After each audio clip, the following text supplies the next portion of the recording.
안녕하세요. 저는 산전수전을 다 겪어본 이제는 행복해지고 싶은 40대 여성입니다. 일하면서 직원들과 함께 사연 채널을 참 재밌게 보았는데 직원들이 저의 이야기도 한번 보내보면 어떻겠냐고 하길래 다 퇴근하고 난 사무실에서 저의 이야기를 써내려가고 있습니다. 저와 제 남편은 직원이 20명 정도 되는 회사를 운영 중입니다. 처음부터 직원이 있었던 건 아니고요. 저와 제 남편 그리고 제 동생 이렇게 셋만 있었던 사무실에서 노력해 이제는 직원 20명을 벌어먹여 살릴 정도로 커졌는데요. 더 노력해야 하긴 하겠지만 저희는 지금 이것만으로도 충분히 행복하다 생각하며 살고 있습니다. 누가 보면 지금 되게 행복해 보이는데 무슨 고민이 있을까 의아해하실 텐데요. 제 이야기는 지금부터 시작입니다. 저는 평범한 회계 사무실에 다니던 오래된 직원이었습니다. 남편은 IT 계열 회사 쪽에 근무한 직원이었고요.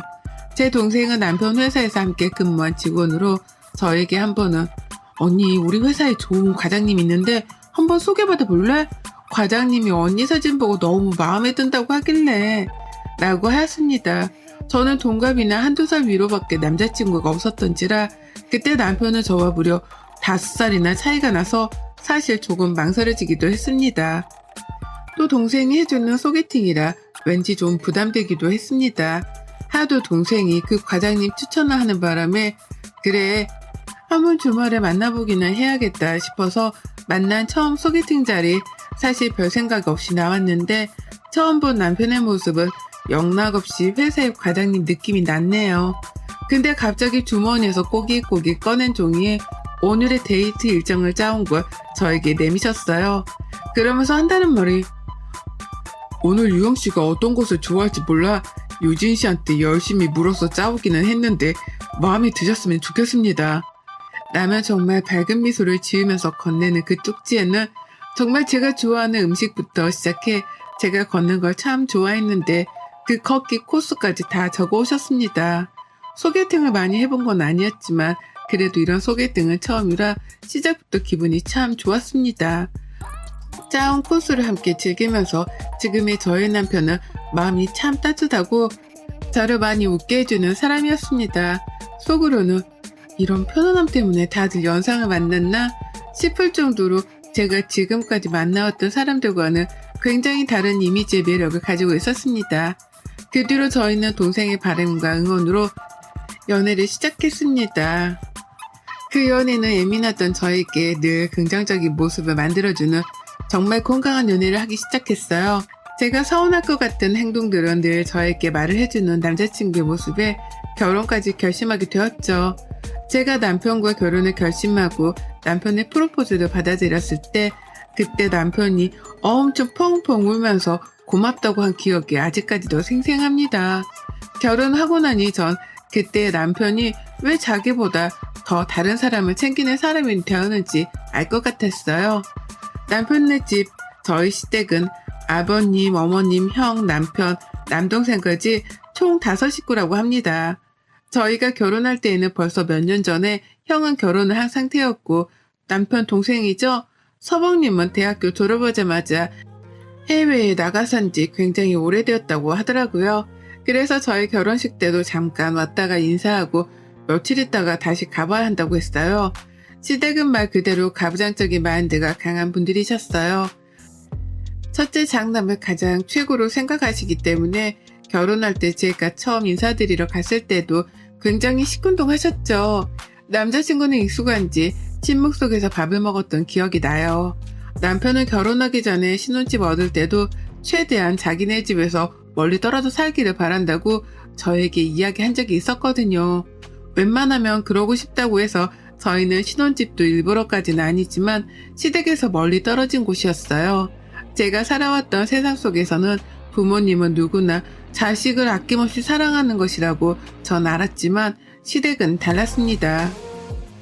나중에 알고 보았더니 서방님이 굉장히 무뚝뚝해서 저는 남편과도 또 아주버님과도 거리가 멀구나 생각했는데 서방님이 남편 결혼할 때 너무 좋아서 눈물이 나는데 울면 쪽팔려서 결혼식 내내 눈물을 참고 있었다고 남편이 이야기해 줬어요. 심지어 남편에게 축의금을 거의 500만 원이나 주고 다시 갔더라고요. 서방님도 시댁에서 거의 내놓은 자식이라 남편이 일찍 취업하면서 서방님 해외에 나가서 자리 잡을 동안 생활비를 보내주었다고 해요. 그래서 굉장히 둘 사이가 각별한데 서방님이 어머님, 아버님이랑 별로 부딪히기 싫어서 정말 형 결혼식만 보고 다시 후다닥 돌아간 것 같았어요. 이 정도면 거의 시댁의 장남사랑은 말 안 해도 아시겠죠? 그 뒤로 저도 시댁과는 대면대면 했던 것 같습니다. 막 그렇다고 해서 도리를 안 한 건 아니었고요. 그냥 명절에는 꼬박꼬박 용돈 드리고 찾아뵙고 생신날 또한 선물이랑 가서 식사하고 그랬어요. 아주버님과 형님은 그때마다 자기네 집 자랑하느라 정신이 없었어요. 그럴 때마다 어머님 아버님은 우리 장남이 최고다. 우리 장남밖에 없다. 남편이 있는 자리에서도 늘 그런 말씀을 서슴지 않으셨죠. 그러다 남편이 맡고 있는 프로젝트에 큰 문제가 생겨서 소송을 당하게 되었어요. 근데 남편보다 위에 있던 팀장님이 잘못된 문제였는데 회사에서 자기네들은 책임 없다면서 그렇게 말하고 그 팀장님이라는 사람은 무책임하게 사표까지 쓰고 나가서 남편이랑 그 밑에 있던 직원들이 오롯이 그 소송에 맞서야 했고 회사에서 사표 내려고 하는 바람에 거의 반년 가까이 월급 없이 살아가야 했던 상황이었어요. 그때 남편이 저에게 직원들을 그냥 둘 수 없을 것 같다고 자기가 팀장님 대신에 책임져야 할 것 같다고 해. 직원들 월급부터 소송 비용까지 정말 저희가 가지고 있는 돈부터 대출까지 받아 해결해야만 했습니다. 신혼집도 전세였는데 전세 보증금까지 빼야 하는 상황이라 남편이 정말 처음으로 시댁에 가서 부탁했어요. 이번만 도와주시면 다시 직장 잡아서 일하면서 갚을 테니 신혼집 보증금만 좀 도와주라 사정사정 했는데 어머님 아버님이 죽고 먹을래도 돈 없다면서 그런 식으로 나오셨어요. 남편은 자기가 부모님한테 돈 빌려달라는 것 자체가 너무 죄송하다고 그때 한참을 죄책감이 시달렸거든요. 그렇게 보증금 빼고 월세라도 가려고 하던 찰나에 제 여동생이 지금까지 모아둔 돈이라 저희 친정에서 가지고 있던 돈이랑 해서 다행히도 전세 보증금까지 날려버릴 위기는 지났어요. 그렇게 소송은 꽤 오랜 기간 이어져 갔어요. 남편은 그동안 소송에 이겨야 하기 때문에 이리 뛰고 저리 뛰고 하느라 일도 하지 못하고 제가 벌어오는 월급만으로 생활에 늘 빠듯했죠. 그래도 늘 가정을 위해서 열심히 살아온 남편이라 저도 함께 남편과 그 직원들이 꼭 승소하기를 바랬습니다. 그러다 어느 날 남편이 술에 잔뜩 취해와서 저를 보고 한참을 꺼이꺼이 울더라고요. 무슨 일인지 물어봐도 아무런 대답도 없이 울기만 하는 남편을 보고 말없이 안아주었고 남편은 그런 저를 보며 너무 미안하고 미안해서 할 말이 없다는 말만 되풀이하였습니다. 며칠 뒤에 알게 된 소식에 저도 남편이 왜 그때 그렇게 울었는지 이유를 알았습니다. 그 이유는 남편이 저희 집 전세보증금이 넘어가려던 찰나에 시댁에 도움을 요청했는데 돈이 없다고 못 빌려주신다고 하셨던 시부모님은 알고 보았더니 아주버님이랑 형님이 둘 다 성형외과 의사인데 정말 좋은 자리에 개원하고 싶어서 시댁에서 대출이랑 있는 돈까지 해서 다 탈탈 털어서 주셨더라고요. 그래서 남편에게 돈 없다고 이야기한 거고요. 솔직히 병원 있는데 더 좋은 자리 하고 싶다고 시부모님께 형님이랑 아주버님이 얘기한 거겠죠. 저도 그 사실을 알게 돼서는 더 이상 시부모님을 볼 자신이 없었습니다. 돈을 안 빌려줘서가 아니라 같은 자식인데 집까지 넘어가려고 해 부탁하러 온 자식에게 너는 부모를 돈으로밖에 안 보냐면서 정말 처음 한 부탁인데 엄청 뭐라고 하셨나봐요. 근데 아주버님한테는 장남이 잘 돼야 한다면서 빌려주신 거겠죠. 남편이 정말 너무 불쌍했어요. 그 이야기를 듣고선 더 이상 시댁과 연은 이어갈 수 없었고 살던 집에 보증금을 빼고 월세로 돌리면서 남편에게 이야기했어요. 여보 정말 능력 있는 사람이니 이제 그만 소송에 매달리고 차라리 조그마한 회사 차려보는 건 어떻겠어? 라고 보증금을 모조리 남편에게 주었습니다. 여동생이랑 친정 부모님에게는 미리 이야기를 했고요. 남편은 자신이 없다고 했지만 IT 쪽으로는 정말 유능한 사람이었기에 처음에는 힘들더라도 꼭 성공할 거라고 이야기해 주었습니다. 처음에는 작은 오피스텔에 있는 곳에서 시작했어요. 정말 감사하게도 여동생이 남편 밑으로 와서 함께 일하고 싶다고 했고, 저도 다니던 회사를 그만두고 셋이 그렇게 조그마한 IT 쪽 회사를 차렸습니다. 남편이 하던 일은 앱 개발 쪽과 마케팅 쪽으로 분야를 잡아 시작했고, 저는 회계를 오래 해서 그쪽으로 셋이 처음부터 시작했어요. 처음 몇 달은 처음 시작하는 회사라 아예 돈을 못 벌었던 적도 있고요. 정말 사무실 월세만 내느라 한 달 내내 컵라면을 먹었던 적도 있었습니다. 그렇게 정말 괜히 욕심부려 회사를 차린 걸까라는 생각이 들 때쯤 남편이 도와주었던 직원들이 저희 쪽에서 같이 일하고 싶다고 하더라고요. 월급을 지금 못 주는 상황이어서 함께 일할 수 없을 것 같다고 남편이 이야기했지만, 그때 도움을 많이 받고 지금도 받고 있으니 괜찮다고 함께 일하고 싶다고 해주었습니다. 그때 참 많이 울었던 기억이 새록새록 나네요. 그렇게 저희는 3명에서 6명으로 늘었고, 그러다 오랫동안 싸워서 소송에서 이겨서 돈도 다 받을 수 있어 이제야 좀 어려웠던 인생이 풀리는 것만 같았죠. 직원들이 들어오고 열심히 하다 보니 어느 순간 3명이었던 때에서 6명으로 늘어나고, 6명에서 10명으로 늘어나고, 10명에서 12명, 14명, 그러다 지금의 회사가 만들어지게 되었습니다.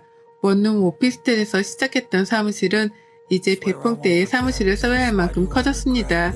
그러다 남편은 이번에 신축으로 지어지는 5층짜리 건물을 매입해서 사무실과 또 다른 사업으로 나아가고 싶다고 했고, 저희는 5층짜리 건물을 매입해 지금은 월세 없이 저희 건물에서 사무실을 차렸네요. 그렇게 월세 살던 저희는 전세에서 지금은 저희 집이 생겼습니다. 큰 집은 아니더라도 더 이상 이사갈 필요도 없고, 더 이상 라면을 먹고 전기가 끊길 일도 없고 수도가 끊길 일도 없어 따뜻한 집에 들어가 쉴 수 있다는 게 이렇게 행복한지 처음 알았습니다. 남편은 돈을 벌고 나서 가장 처음 한 일이 저희 부모님이 주신 돈을 이자까지 두둑이 드리면서 정말 감사했다고 저희 부모님 앞에서 펑펑 울었어요. 여동생에게도 빌려주었던 돈과 지금까지 고생했다는 말과 함께 자기가 힘들었던 시기에 도와줬던 모든 사람들에게 감사하다는 말을 직접 하였습니다. 서방님 또한 저희가 힘들었을 때, 자기도 타지 생활하느라 힘들었을 때인데 매달마다 생활비를 저희에게 주었어요. 주지 말라고 괜찮다고 했는데도 버는 족족 저희에게 늘 도움이 되고 싶다고 하며 돈을 보내왔습니다. 그렇게 몇 달 전에는 남편과 정말 처음으로 결혼하고 나서 한 7년 만에 해외로 여행을 갔다 왔어요. 오랜만에 본 서방님과 남편은 서로 눈물을 그렁그렁 맺힌 채 서로 고생했다 말하며 지금까지 서방님이 보내주신 생활비와 보태 네가 꼭 필요할 때 썼으면 한다고 하고 말없이 공항으로 왔었네요. 그냥 주면 절대 안 받을 것 같아 통장에 넣어서 남편이 건네주고 싶었다고요. 그렇게 저희는 악착같이 열심히 살았습니다. 그날따라 왠지 꿈자리가 뒤숭숭했거든요. 근데 아니나 다를까 핸드폰이 시어머니 번호가 뜨더군요. 거의 5년 만에 전화를 하신 것 같았어요. 남편은 핸드폰 번호를 바꾸었으니 저한테 하신 것 같은데 받을까 말까 고민을 하다가 두 분 다 나이도 있는지라 혹시 몰라 전화를 받았습니다. 여보세요? 예, 미안하다. 네, 어머님 오랜만이에요. 잘 지내셨죠? 너희는 어떻게 전화도 한 통 안 할 수가 있니? 아들도 번호 바꿨던데 너희 뭐하고 사니? 네, 그냥 저희 잘 살았어요. 잘 지내시죠?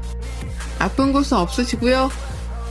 아픈 곳이 왜 없니? 이곳저곳 아픈 곳 천지다.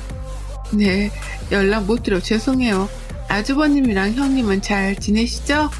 걔네 말도 하지 말아라 하면서 어머님이 말을 꺼내는데 아주버님이랑 형님이랑 무리하게 병원을 개원하고 나서 바로 코로나가 터지는 바람에 병원이 망했나봐요.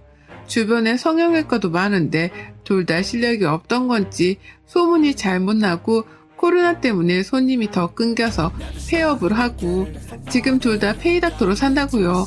근데 거의 폐업 수준이라 마이너스로 지금 살고 계시나봐요.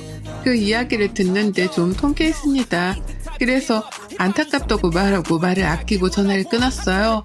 남편에게 어머님께 전화 온 거 이야기해야 하나 말아야 하나 싶었다가 굳이 말해서 좋을 건 없을 것 같아 그냥 말 안 하기로 마음 먹었습니다. 며칠 뒤 저희 사무실로 주소도 알려주지 않았는데 아주버님이 찾아온 거예요. 남편은 거래처에 가느라 자리를 비워 제가 대신 나갔습니다. 재수씨, 아니 이렇게 잘 살면서 어떻게 싹 입 닫고 사셨어요? 무슨 말씀이세요, 아주버님. 저희 정말 힘들게 살았고 이제 좀 잘 풀려서 지내는 것 뿐이에요.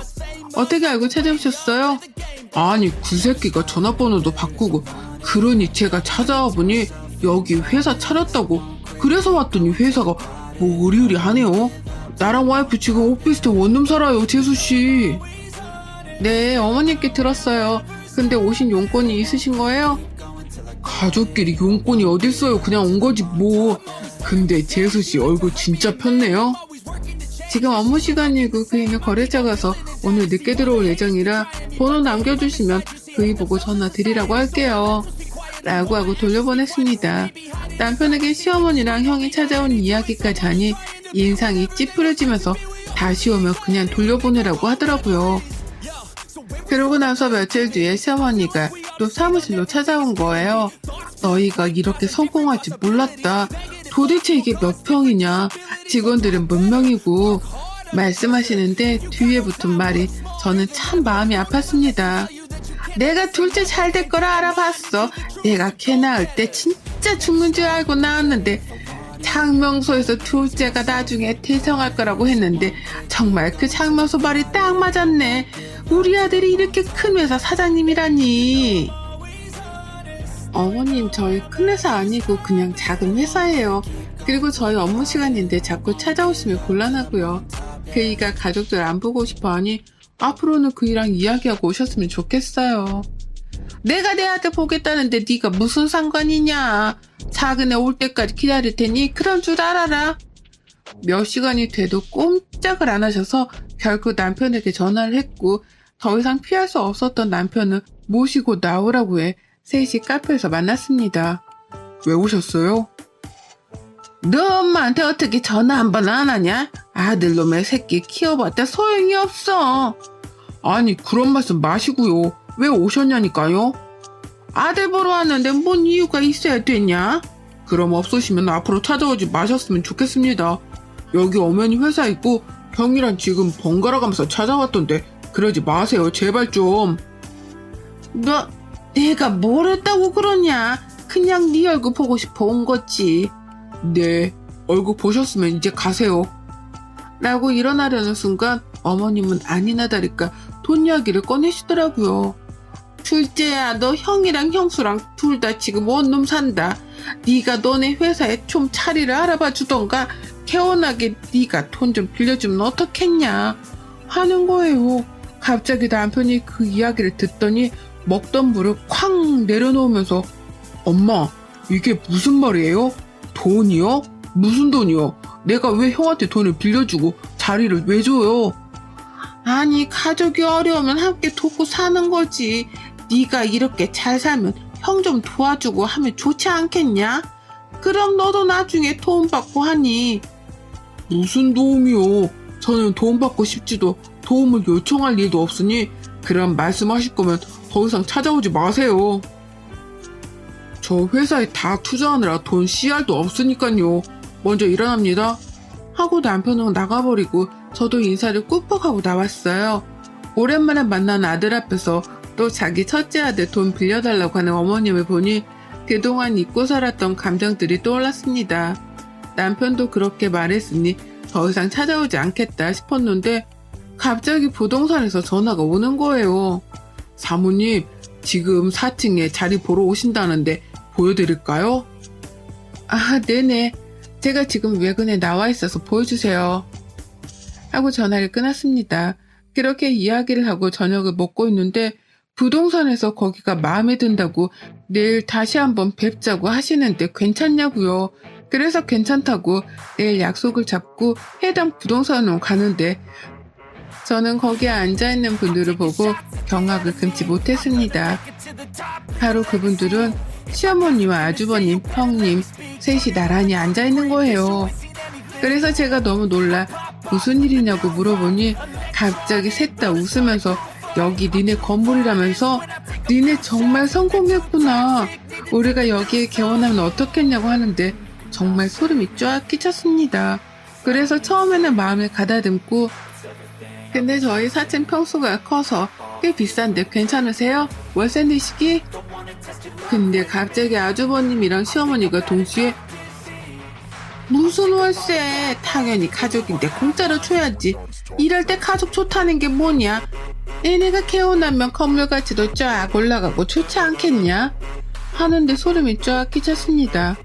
제가 결정한 문제가 아니라서요. 그 이한테 전화할게요. 라고 하고 밖으로 나가 남편에게 지금 이야기를 다 했습니다. 지금 바로 들어온다고 하고 남편을 기다리는데 어디서 야구방망이를 가지고 왔는지 오자마자 야구방망이를 휘두르며 당장 나가라고 고함을 질렀습니다. 당장 나가 이 악마들아. 어디서 남의 건물에 공짜로 계약을 하겠다고 난리야? 가족 좋아하시네.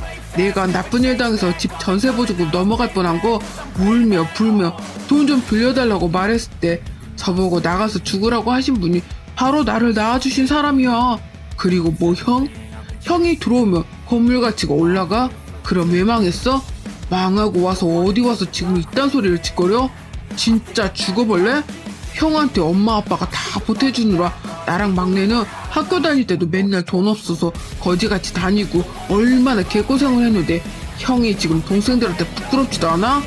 어디서 망하고 빌붙으려 해? 남편이 그렇게 화내는 모습을 처음 봐서 저도 놀랐지만 더 놀란 건 아주버님이랑 어머님인 것 같더라고요. 울면서 소리를 고래고래 지르는 남편을 보니 아주버님은 가족끼리 그럴 수도 있고 좀 이해하고 서로 잘 해보자는데 왜 이러냐 막 하는데 남편이 당장 꺼지라면서 야구방망이로 진짜 죽일 듯이 달려들더라고요. 그렇게 그 사건이 마무리되고 그 뒤로 시어머니랑 아주버님이 저에게 몇 번 전화가 왔지만 더 이상 할 말 없으니 전화하지 마라고 하고 끊었습니다. 정말 이 사건을 계기로 시댁과 이혼을 아예 끊었습니다. 저도 전화번호도 바꿨고요.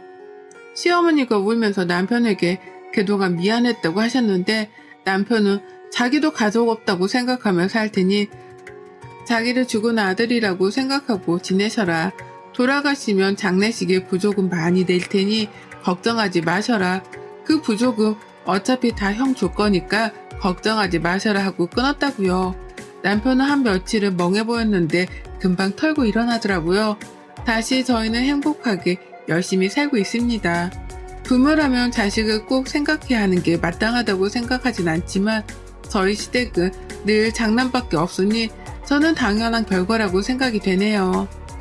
이렇게 긴 글을 읽어주신 모든 분들께 감사합니다.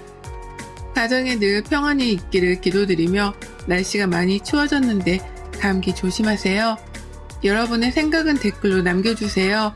오늘도 시청해주셔서 정말 감사합니다.